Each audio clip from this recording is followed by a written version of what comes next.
L'écho pour tous, présenté par Mehdi Litim. Chères auditrices, chers auditeurs, bonjour. Ça commence à faire un petit moment, bientôt 2 siècles, qu'on nous explique dans les journaux, à la radio ou à la télé, qu'il est totalement inenvisageable que le budget de l'État ne soit pas équilibré et que l'État connaisse des déficits publics, même en cas de crise. Eh ben c'est faux.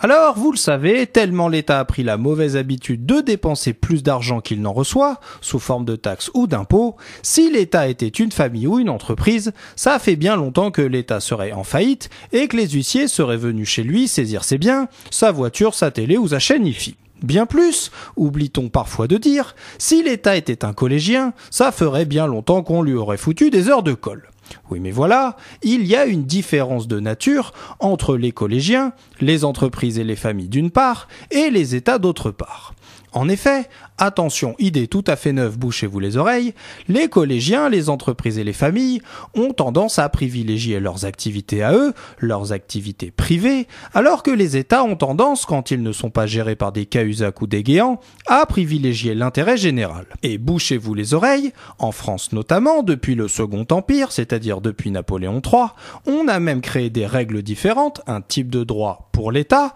le droit public, quand cet État, dans le cadre de ses activités de service public, a besoin d'être soumis à d'autres règles que les règles du droit privé.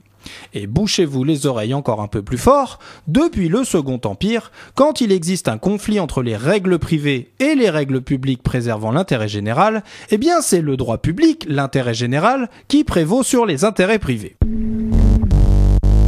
Heureusement, en économie, c'est pas vraiment à la mode de dire qu'il y aurait 2 types d'acteurs, privés et publics, qui défendraient 2 types d'intérêts différents et parfois opposés. Du coup, c'est normal, il n'y a pas 2 types de droits différents, 2 types de règles différentes, publiques et privées. Et surtout, en cas de conflit, pas besoin de faire prévaloir les règles publiques sur les règles privées, parce qu'il n'y a pas de conflit. En économie, du coup, c'est pas vraiment à la mode de dire que les règles qui concernent la création d'emplois, mais aussi la création de logements, mais aussi la création d'argent, ne doivent pas être les mêmes pour les États et pour les entreprises. Et c'est aussi pour ça qu'il n'est pas question que les États connaissent des déficits publics, parce que mon pote, si un gamin ou une entreprise peuvent pas vivre constamment en déficit, parce qu'il y a un moment où les marchés financiers voudront plus leur prêter d'argent, aux gamins ou aux entreprises, eh ben ça doit être la même chose pour les États.